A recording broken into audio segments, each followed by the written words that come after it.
오늘 우리에게 주신 하나님의 말씀은 신약 성경에서 봅니다.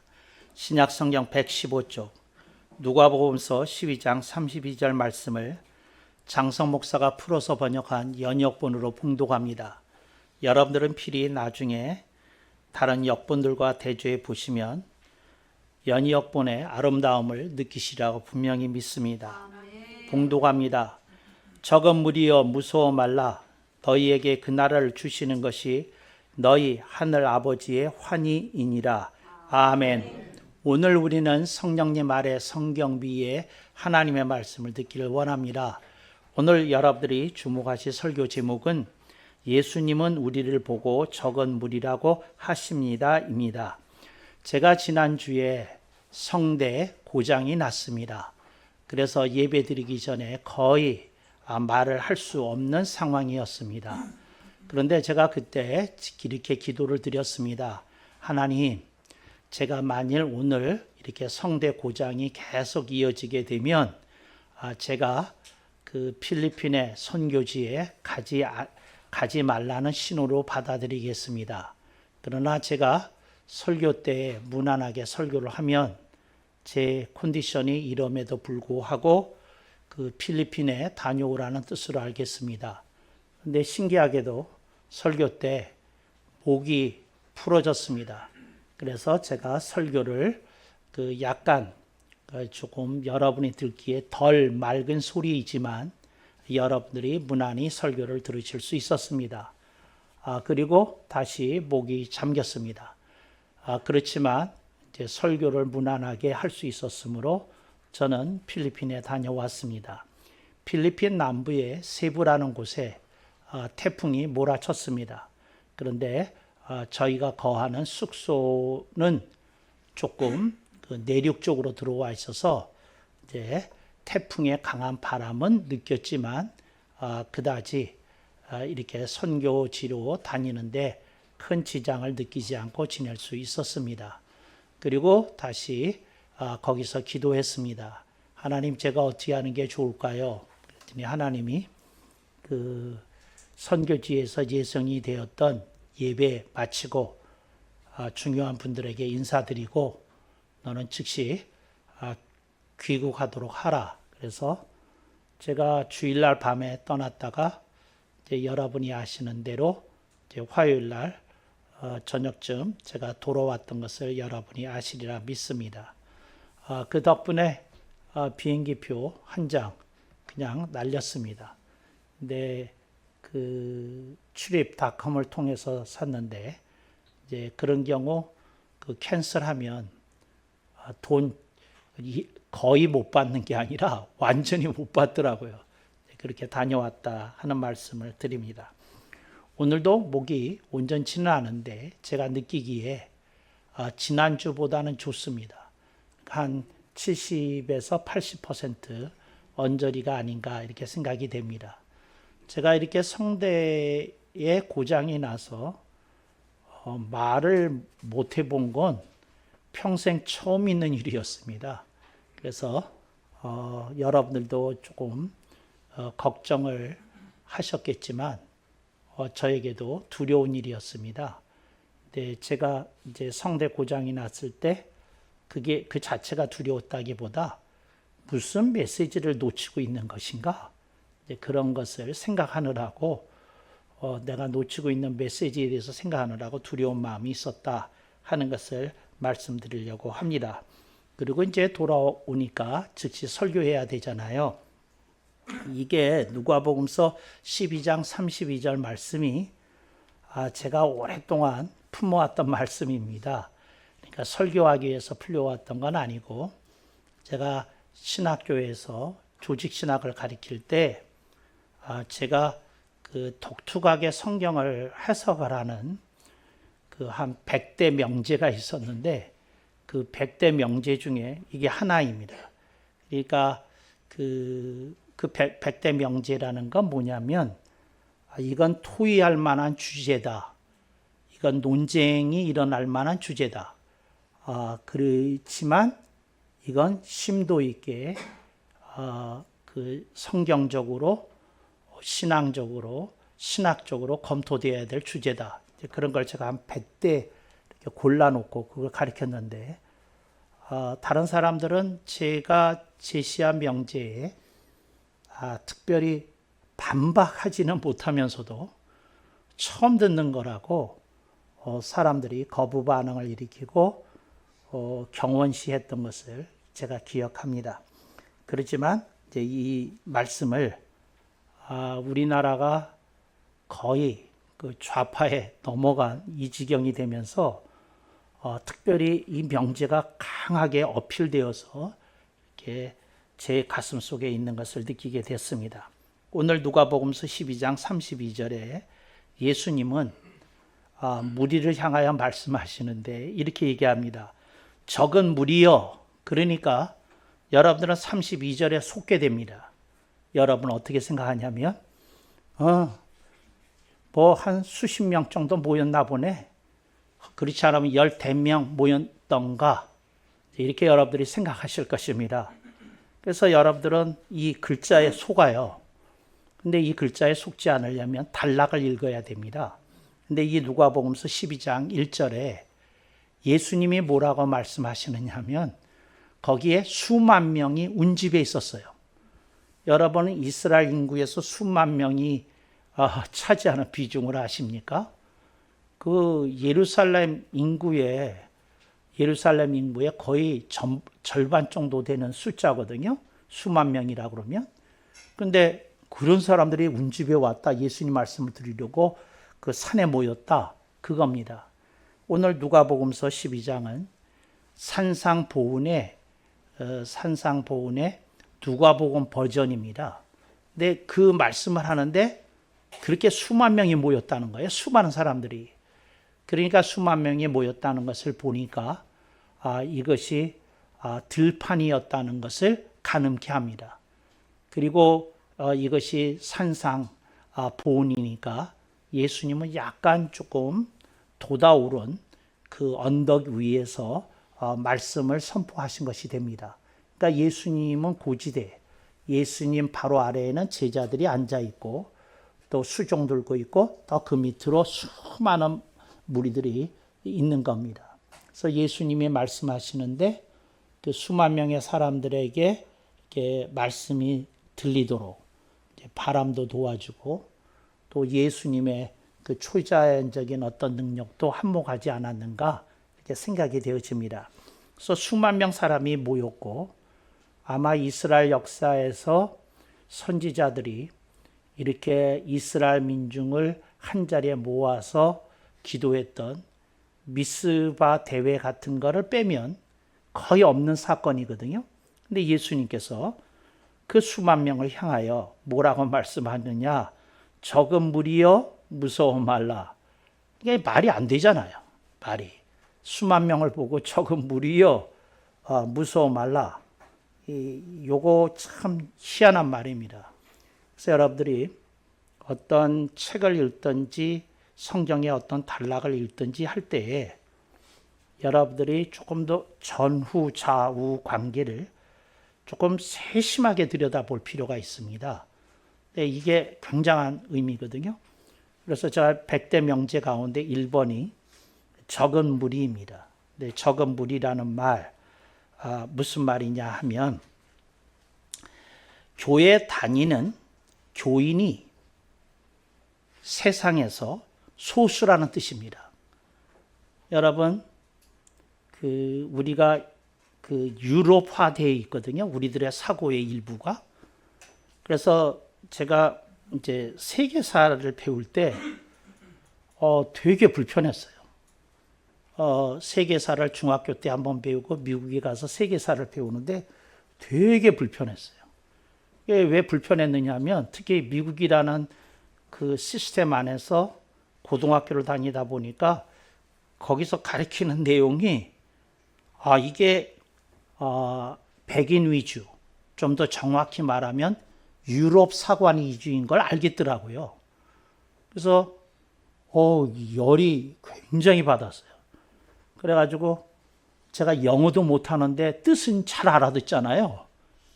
왜 경험이 없는 것처럼 웃지를 않으세요? 그러니까 사람이 말은 좀 못해도 더 많이 알아듣잖아요. 그런데 그리고 또 교과서가 있으니까 전 교과서 읽고 갔을 거 아니에요. 그러니까 감이 있고 그게 있는데 그랬어요. 그래서 내가 잘 못하는 영어로 그때 그랬어요. 왜 월드 히스토리를 가르치시지 유로피안 히스토리를 가르치시냐고 내가 그랬어요. 근데 선생님이 이렇게 즉시 반박하는 게 한참 생각을 하더니 나도 같은 생각을 하고 있는데 나는 교과서대로 가르쳐야 되는 교사다. 이렇게 얘기를 하더라고요. 그러니까 그분도 그런 시각이 있다는 것을 알고 있었던 거죠. 여러분 중세시대 때 기독교가 유럽 전역을 장악했어요. 근데 여러분 유럽 빼면 전 세계의 모든 나라들, 그러니까 아시아, 아프리카,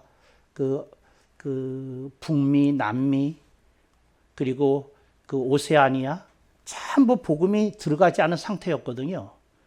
그런데 그들은 유럽이라고 하는 구교의 시스템 안에서 세상을 바라보고 있으니까 세상의 복음화가 다 이루어졌다고 생각한 거예요.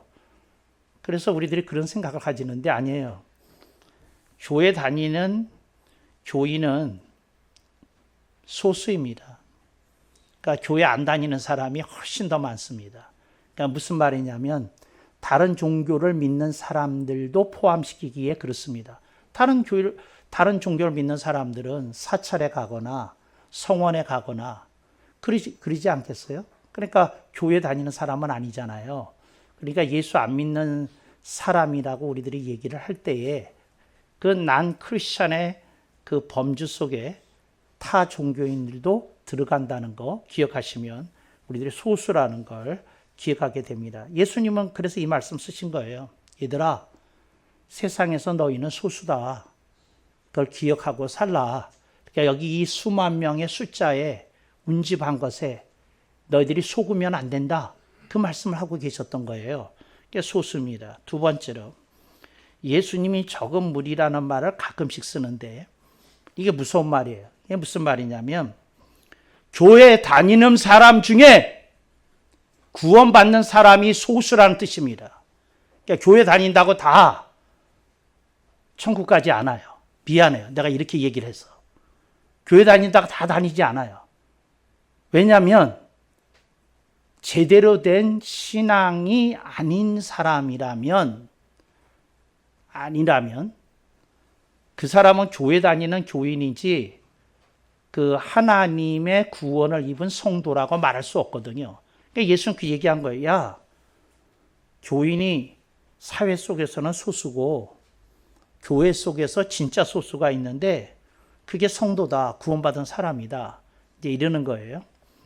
제가 조직신학을 가르칠 때 이런 주제 가지고 많이 구원론을 가르치면서 토론했어요.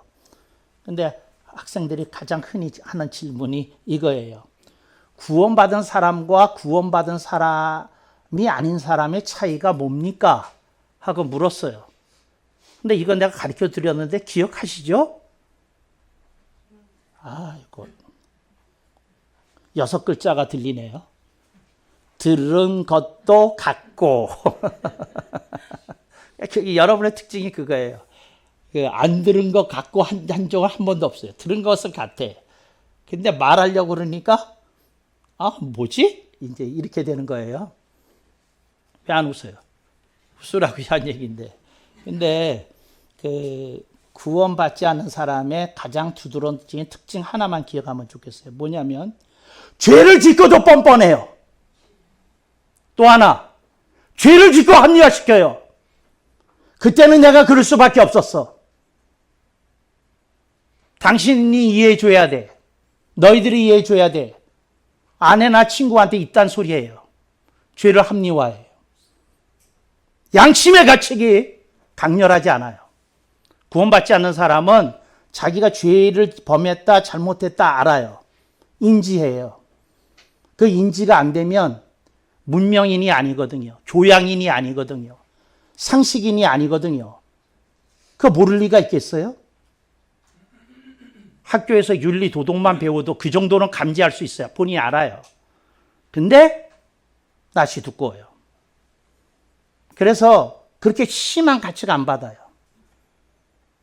그리고 합리화하는 얘기를 끊임없이 얘기해요. 인간이라는 건 다 그럴 수밖에 없다. 이 세상에 죄 없는 사람이 예수님 빼고 누가 있냐? 이딴 헛소리예요. 할 소리가 아니거든요. 부끄럽네요. 제가 이 정도밖에 안 된다는 것이. 이렇게 얘기해야 되거든요. 이렇게 얘기해야 되거든요. 근데 그렇게 얘기 못하니까 그게 문제인 거죠. 그래서 여러분, 구원받는 사람이 소수예요. 그러니까 여러분들이 구원받았는지 안 받았는지 보면 두 가지를 보면 돼요. 하나는 내가 뻔뻔한 사람인가. 두 번째, 나는 핑계와 변명을 대면서 합리화하는 사람인가. 구원받은 사람에게는 그거 없어요. 차마 말을 못해요. 다른 사람 얘기는 내가 할 거 없고 나는 내가 알잖아. 부끄러운 줄. 내가 잘못한 거 알잖아. 이렇게 되는 거예요. 그게 소수예요. 근데 교회 다니는 사람들 중에서도 자신의 교회 내에서의 커리어를 믿어요. 내가 예수 믿은 지 몇 년 됐는데, 내가 직분이 뭔데, 거기에 의존해요. 정말이에요. 목사님들 중에서도요, 구원 안 받은 사람이 얼마나 많은지 몰라요. 정말이에요. 얼마나 많은지. 참 슬픈 일이에요. 근데 이게 현실이다.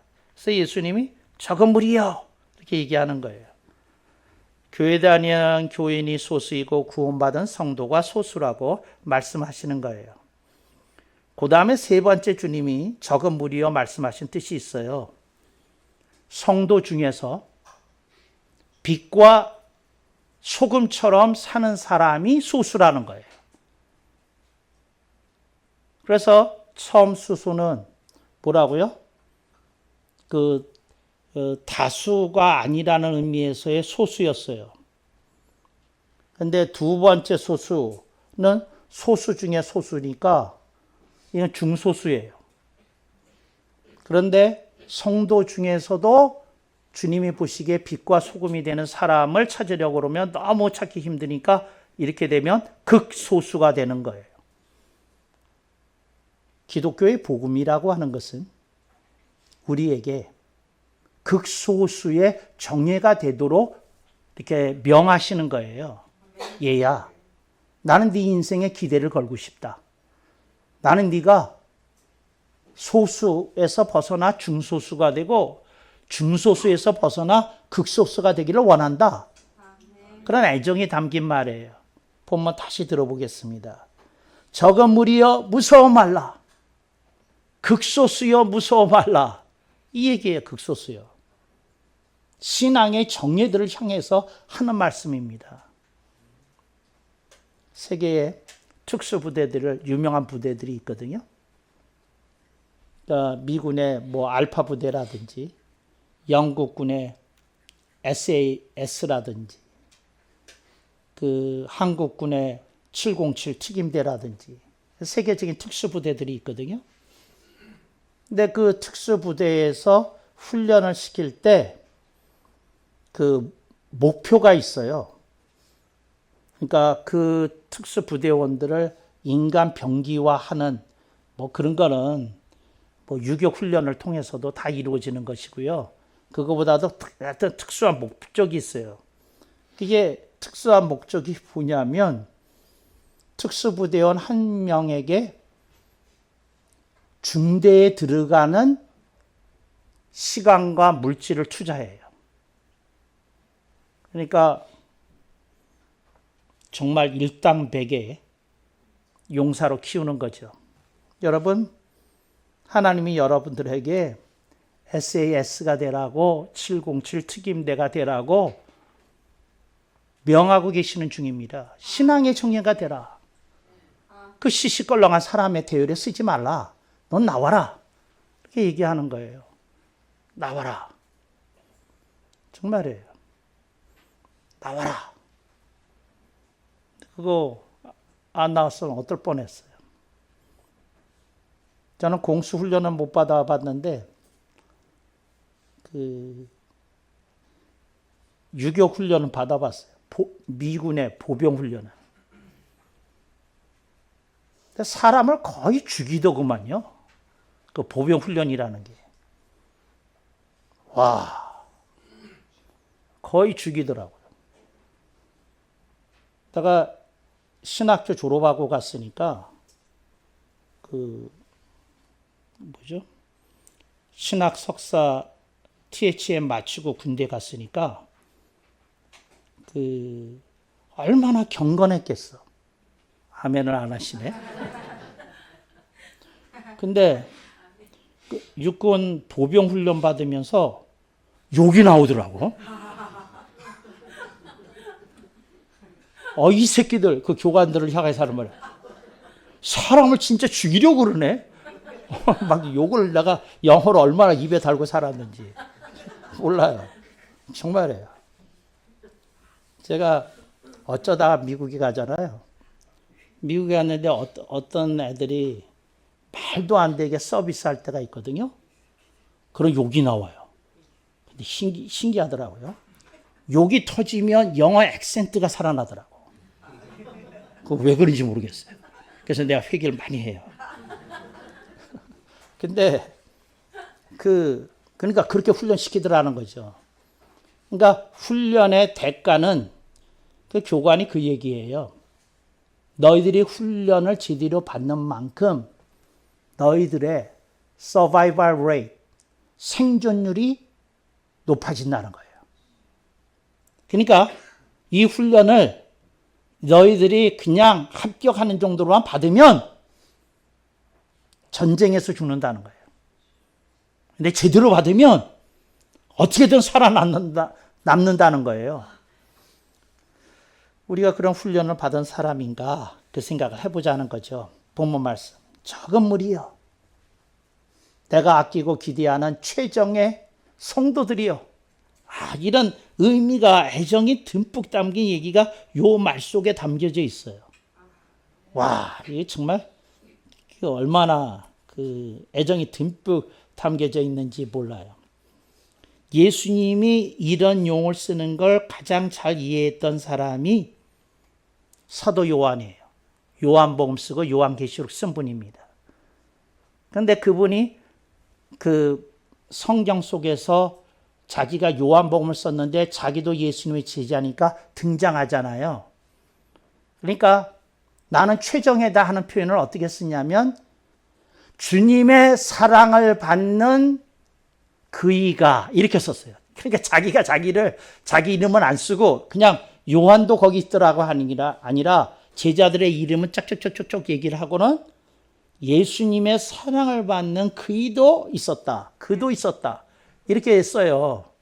그게 뭐예요? 최정예라는 자부심이 있었던 거죠. 여러분들은 어떻게 그런 신앙에 자부심이 있으십니까? 이런 자부심이 있어야 돼요. 정말이에요. 새누리 교인들은 적어도 새누리 특정군이 돼야 돼요.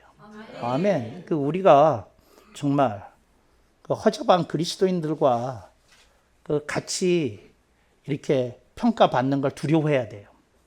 얼마나 허접한 교회가 많고 얼마나 허접한 복음을 가리키는 이들이 많은지 몰라요.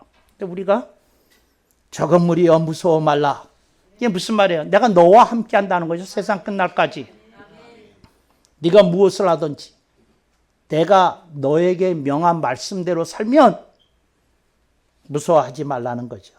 그리고는 덧붙여서 설명을 하시는데 너희에게 그 나라 하늘나라를 주시는 것이 너희에게 그 나라 하나님의 나라를 주시는 것이 너희 하늘 아버지의 환희이니라. 아멘. 이걸 우리말 성경 대부분은 기쁨이라고 번역했어요. 근데 제가 이건 기쁨 아닌데 그랬어요. 환희예요. 환희라는 게 뭐냐면 환희를 가장 잘 설명할 수 있는 단어는 뭐냐면 남자가 목을 매달라고 쫓아다니면서 프로포즈했던 사람에게서 예스! 들었을 때 일어나는 감정이 환희예요. 그러니까 연애 안 해본 사람은 이해 불가해요. 이해 불가야 그거. 그러니까 목매달고 쫓아다녔어야 돼. 근데 그 사람이 예스예요. 그때는 우리 교인 성가대원 중에 하나가 그런 거예요. 우리 남편이 저한테 그랬어요. 근데 저는 누구를 쫓아다녀 본 적이 없어요. 그래서 이해 불가라고. 연애한 것만 가지고 안 돼요. 누구를 그렇게 전치를 걸고 쫓아다녀 본 경험이 있어야 돼요. 그랬을 때 예스를 들으면 터지는 복받치는 기쁨, 그러니까 폭발적으로 터지는 기쁨, 이걸 환희라고 그래요. 환희라는 말이 반갑다 환희거든요. 환희를 영어로는 delight이라고 그러는데, 근데 그게 그냥 팍 하고 터지는 거죠. 와, 정말이에요. 그 K-드라마 보면 이럴 때 하늘에서는 폭죽이 터지고 그 옆에는 보름달이 늘 걸려 있고 아래서는 뽀뽀를 하시고 뭐 이렇게 되는 건데, 이게 뭐예요? 이게 환희예요. 환희. 환희이거든요. 하나님이 그렇게 기뻐하신다는 거예요. 폭발적으로. 그러니까 뭐 이게 폭발적이라는 말은 얼마나 죄인된 우리가 하나님 앞에 진정으로 돌아와서 그러니까 커가면서 하나님이 기대할 수 있는 사람으로 되었다는 게 얼마나 큰 기쁨이겠어요. 환희입니다. 너희 아버지의 환희니라. 이걸 영어 성경에서 pleasure라고 번역한 게 있는데 되게 기분 나쁜 말이에요. pleasure라는 말은. 육적인 자극을 통해서 얻어지는 즐거움이 pleasure거든요. 그렇게 번역하면 안 되는데 많은 영어 성경이 그렇게 번역했어요. delight. 정말 이게 하나님이 그만큼 우리를 지켜보시면서 되게 기뻐하신다는 거죠. 저놈은 특이하네. 그 비바람 속에서도 꿋꿋하네. 저렇게 달콤한 유혹 앞에서도 결연하네. 이제 이럴 때 하늘 아버지의 뭐가 터져요? 환희가 터진다는 거예요. 너에게 그 나라를 주시는 것이 너희 하늘 아버지의 환희이니라. 할렐루야. 신앙생활이 이래야 됩니다. 제가 미국에서 목회를 할 때 권사님 한 분이 계셨는데 목사님 사모님이셨어요. 근데 목사님이 돌아가셨어. 목회를 잘하다가 젊은 나이에 돌아가셨어요. 그래서 그 사모님이 한국에서는 의지할 데가 없다고 미국으로 이민 오셨어요. 그래서 우리 교회 오셨는데 목사를 위해 주는 게 특별히 달라. 그래서 한국에서 권사를 하셨다 그래서 권사를 줬는데 뭔가 냄새가 달라. 그래서 내가 밥을 사주면서 물었어요. 권사가 아니신데 권사하시네요. 그랬어요. 그랬더니 깜짝 놀라면서 하는 말이 사실은 자기가 한국에서는 사모했다고.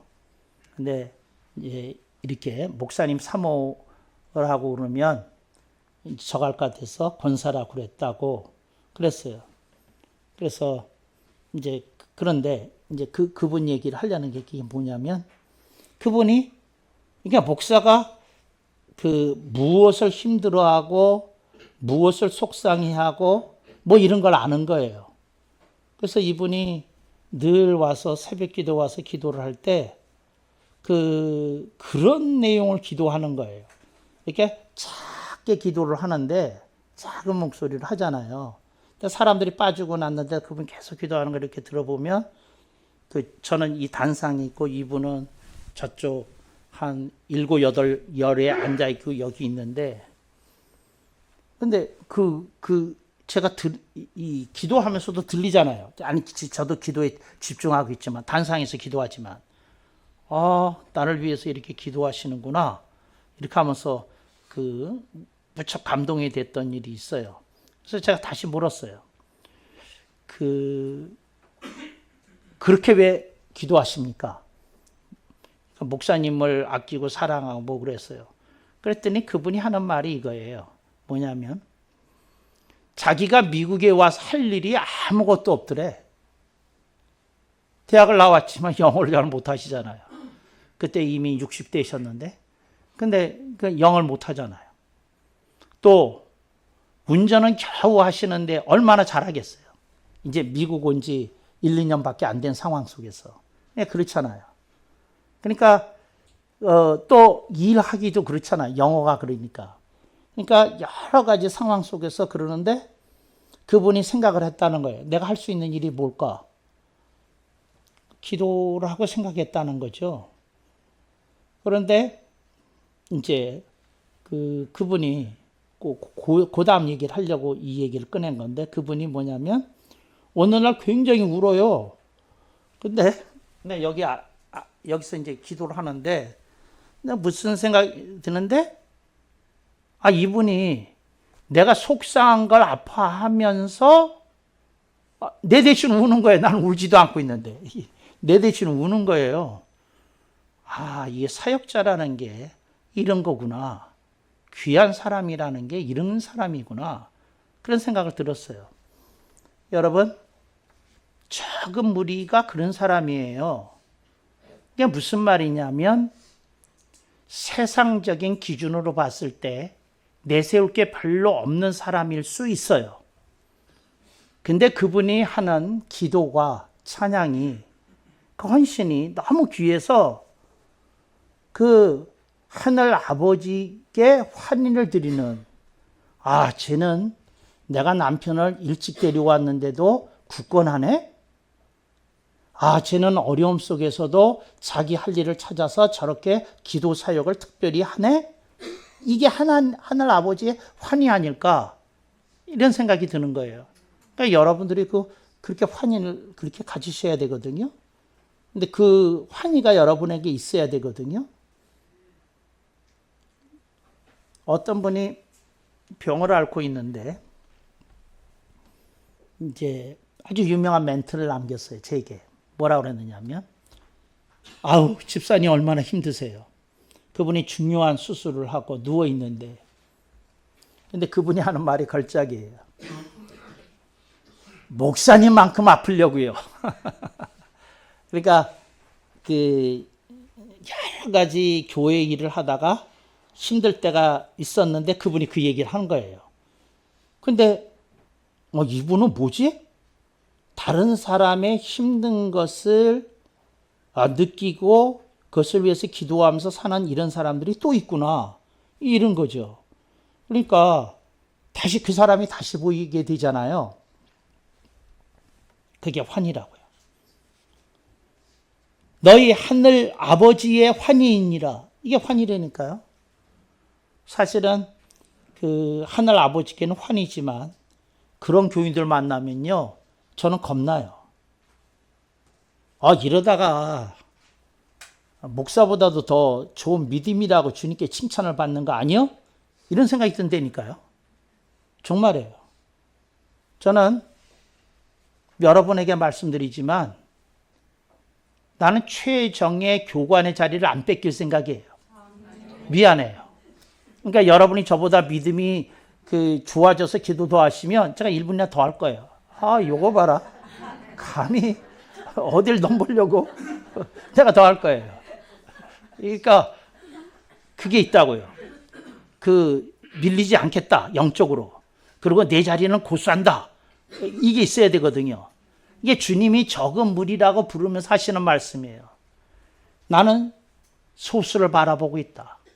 근데 소수 중에서 중소수가 나오고 중소 중에서 극소수가 나오기를 원한다. 나는 신앙의 최정예를 원한다. 와, 이게 정말 그래요. 단어 하나 설명하고 설교 마감 칠게요. 정의라는 정의라는 말에서 정의라는 말이 뭐냐면 광산에서 금을 캐잖아요. 그러면 금하고 그 잡철이 섞여 있는 그 덩어리를 원광이라고 불러요. 원광. 이해됐죠? 근데 그 원광에서 잘 들으세요. 원광에서 잡철을 빼내는 작업을 정의라고 그래. 한자로 한 글자로 쓸 때 정의야. 이해됐어요? 그래서 그 정예의 정자의 뜻이 뭐냐면 잡철 빼기 정이에요. 아셨죠? 잡철 빼기 정이야. 제가 그래서 정자를 좋아해. 그 다음에 예야. 뭐냐면 칼을 굉장히 날카롭게 해서 종이를 앞에 대면 스르르 하고 소리 없이 비워지는 걸 예라고 그래. 그게 예야. 그러니까 칼날이 서 있는 걸 예라고 그래. 칼날이 서 있는 걸. 탁 하고 서 있는 걸. 그래서 잡철이 뽑혔고 그 다음에 뭐예요? 칼날이 서 있어. 이게 정예야. 제가 설교 준비하면서 늘 생각해요. 잡철을 빼내야 된다. 그 쓰잘데없는 얘기 하지 말고 복음의 핵심이 되도록 해야 된다. 그 다음에 칼날처럼 살아있도록 살아야 된다. 정예야. 그래서 저는 여러분한테 오늘 이 말씀을 하면서 얘기하는 거예요. 저거 물이요. 어떻게 들려요? 정해요. 그런 소리를 안 들려요? 내가 사랑하는 정해요. 주님의 애정이 부탁이 정해요. 저는 이렇게 들려서 눈물이 났다니까. 저거 물이요. 내가 사랑하는 정해요. 무서워 말라. 너희들 앞에 있는 전투에 내가 선봉장으로 서겠다. 이렇게 이 구절이 이렇게 들려서 눈물이 났다니까. 눈이 날 때니까. 그런데 그 정예군이 싸우는 모습을 보고 하늘 아버지께서는 뭐 한다고요? 정말 기특한 놈들이네. 대단한 놈들이네. 아니 저 교회에 저렇게 정예군이 많았어? 하고 주님이 눈을 씻으시고 다시 보시더라. 그거예요. 그래야 되지 않겠어요? 할렐루야. 그런 새누리 교회가 되기를 축복합니다.